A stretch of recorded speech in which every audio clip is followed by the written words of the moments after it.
In a stunning turn in the Brendan Banfield double murder case, the husband accused of allegedly catfishing a man to his family home only to kill him and his wife, the judge has ruled that the recorded interview of his young daughter, who was apparently in the home at the time of the killings, cannot be used in court. Why would such a key piece of evidence be excluded? Well, today we're going to break down the ruling, its legal basis, and what all of this means for the case heading into trial. Welcome to Sidebar, presented by Law&Crime. I'm Jesse Weber. Hey everybody, real quick, this is another Law&Crime legal alert. If you received Depo-Provera birth control shots and were later diagnosed with a brain or spinal tumor called meningioma, you may be eligible for a lawsuit. That's right, Morgan & Morgan is investigating claims that patients weren't properly warned about this risk. It's free to check, just takes a few minutes, and you don't pay unless they win. So scan the QR code on screen, click the link below, or go to forthepeople.com/LCDepo to see if you qualify. We talk all the time about key witnesses in criminal cases, right? Are they credible? Are they reliable? Should they be allowed to testify? Should their recorded interviews come in? Well, here's a question for you. What happens when that key witness is a child? And what happens when a prosecution's murder case that may rely quite heavily or strongly on the account of that child, and now the judge says, no, that child's interview can't come in. The jury can't hear it. Well, that is what we want to focus on today in a follow-up to a story that we previously covered here on Sidebar. And I'm going to bring on an expert criminal defense attorney in a minute to try to understand this ruling from the judge and the consequences, because it may not make sense to you right off the bat why she did this. Because in the case of Brendan Banfield, who's charged with aggravated murder in connection with the February 2023 killings of his wife Christine and a man named Joseph Ryan out in Herndon, Virginia, you would think having an interview with Brendan and Christine's young daughter, who officials say was in the basement at the time of the killings, about what she thinks happened the day her mom died, that would be huge. That would be a huge piece of evidence, that pre-recorded interview. But the judge is not allowing it. The judge is not allowing her interview with a forensic examiner to come in.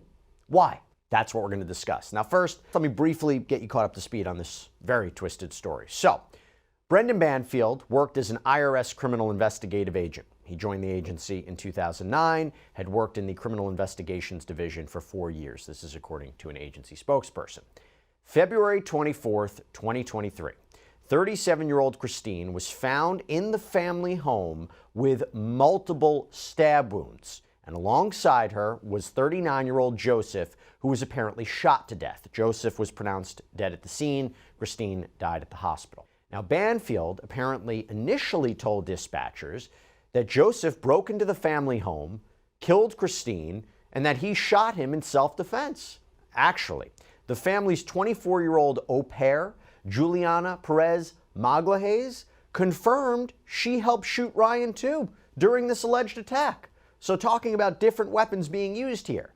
But after a 7-month investigation, Maglahays was arrested and charged with second-degree murder and a firearms offense, and then the following year, a grand jury indicted Banfield on 4 counts of aggravated murder and a firearms offense for the killings. And authorities allege that the two were having an affair and hatched essentially a catfishing plan to kill Christine by luring Joseph, this random guy, through a sex website to the family home. Now, there's a little bit of a dispute about the catfishing element. We're going to get to that. But I want to get into all of this, including that Maglahays pleaded guilty last year, okay? But I want to circle back to this question on why this young daughter, right, key witness, her forensic interview, which was recorded on the day of the killings, why that's not allowed into trial, why that's not allowed into evidence. And again, authorities say she was in the home when this all happened, in the basement. So according to WSA 9, the interview was conducted by Carla Claudio Silva, a senior forensic interviewer with Safe Spot Children's Advocacy Center at the Fairfax Police Department, lasted about 30 minutes.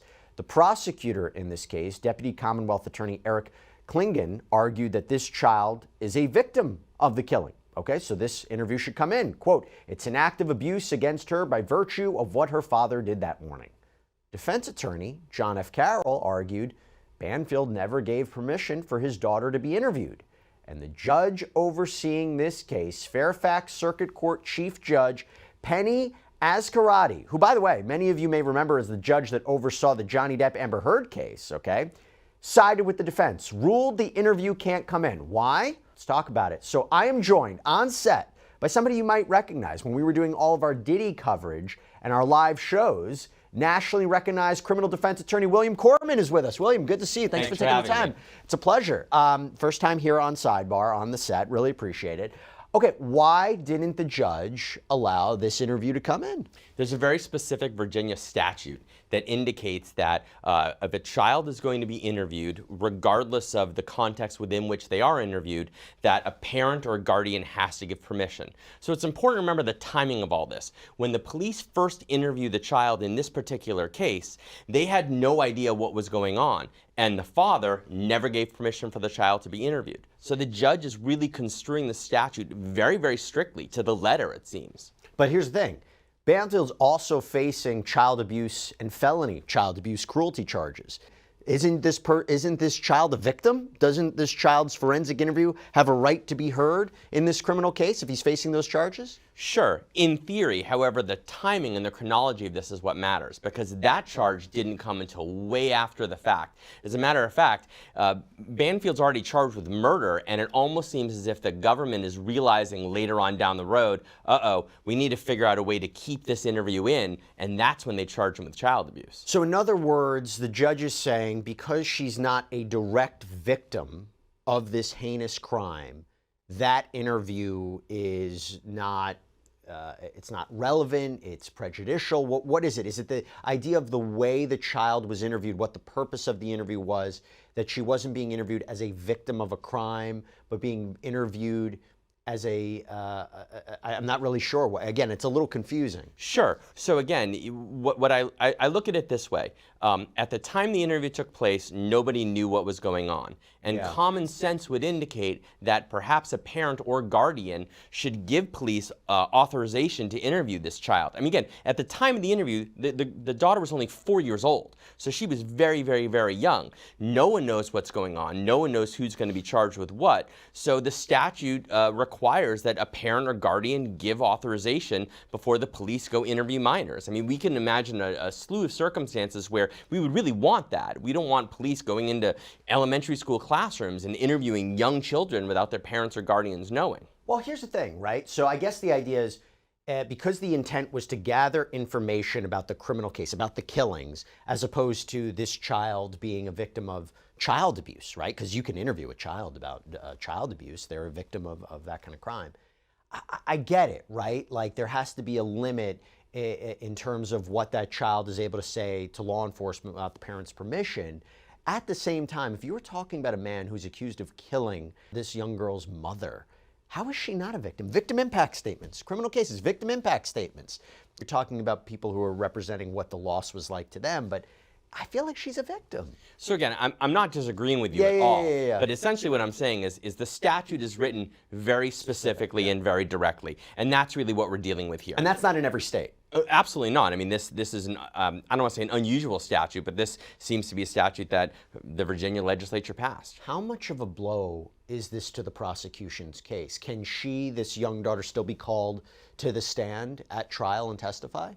So I think she can certainly still be called to the stand. And as far as how much of a blow is it to the government's case, I don't think we know what she said during the interview. So without that information, we really don't know. And again, this was a young girl. This was a 4-year-old child. So even if the statement were allowed in, I think that a great defense attorney could probably poke holes in that statement if it was something that was contrary to the interests of their client. But what they should have done is shortly after the interview, when they began to realize what was going on, perhaps they should have petitioned the court to have a guardian appointed and then interviewed the child. There were steps along the way that it seems to me at least they could have taken to remedy the situation they found themselves in, and it appears they didn't do any of that. You mean have a guardian appointed and the guardian give permission? Correct. Oh, that's something that could have been done? I believe so. Okay, so here's the thing.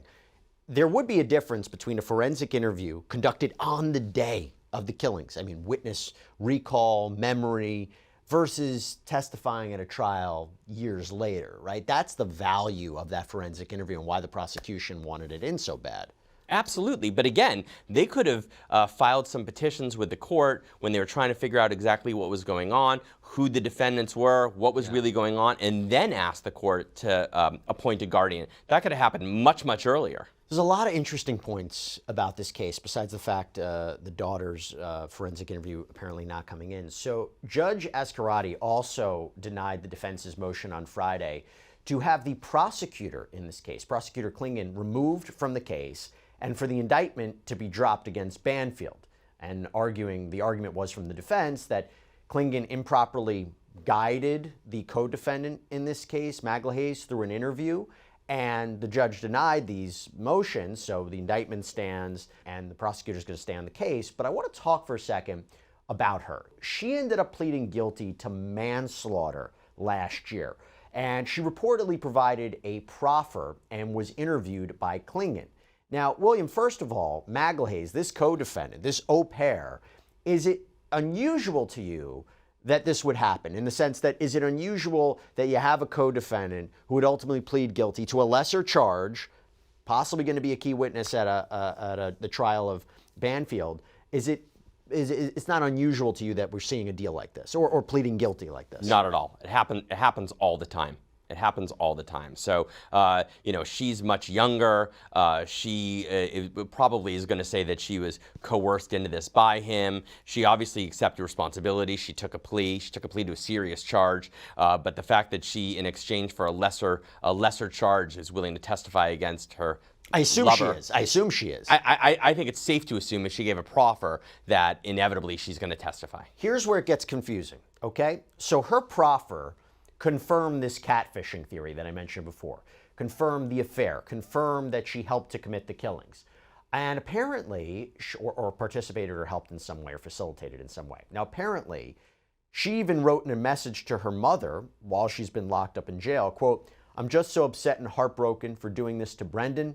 I love him and he loves me too, I have no doubts, but it's the right thing to do. For you, I want to be with you again."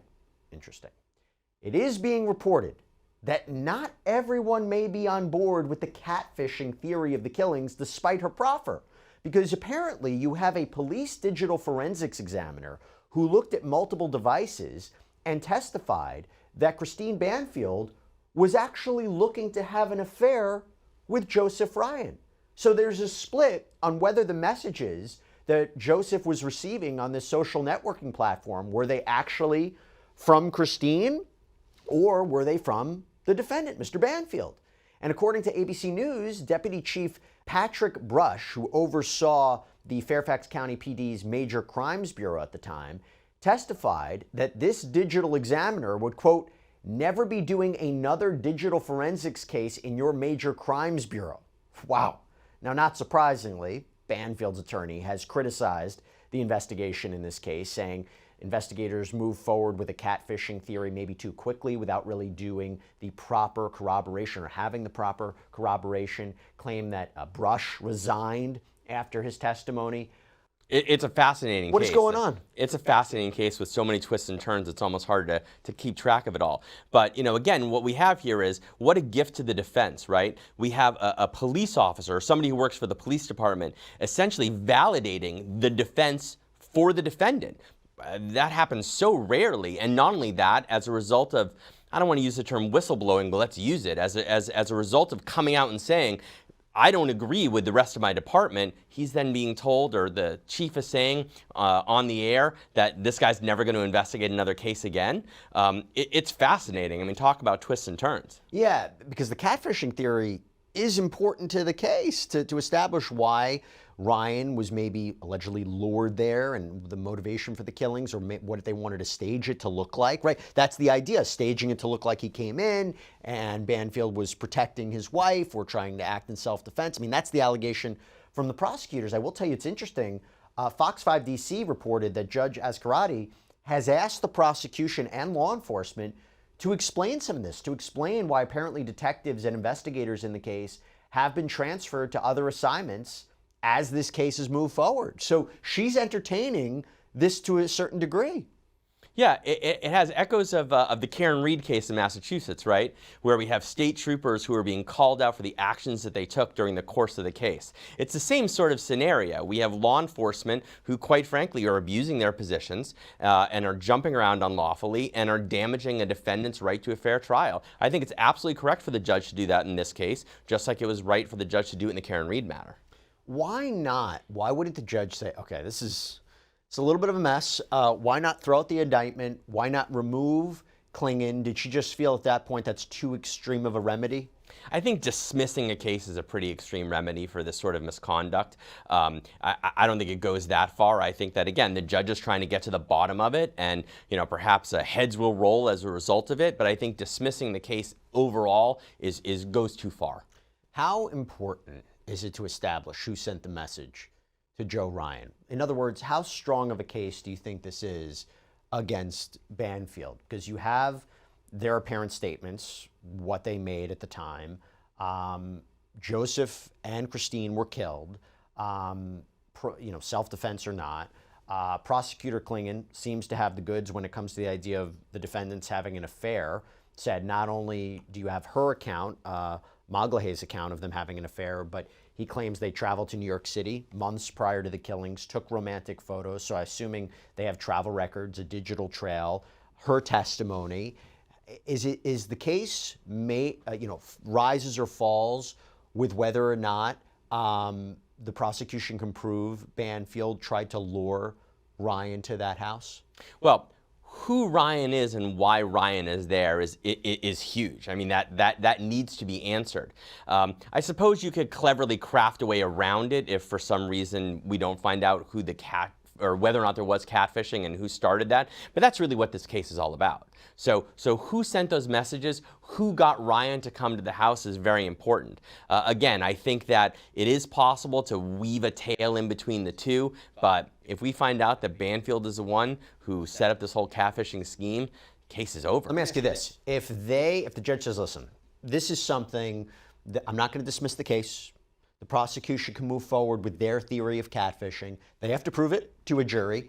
Can the defense call all of these investigators, the digital forensics examiner, have a kind of a mini trial within the trial to talk about what was going on in the police department? You mentioned Karen Reed. Is that something the defense would be permitted to do to strike at the credibility of this investigation?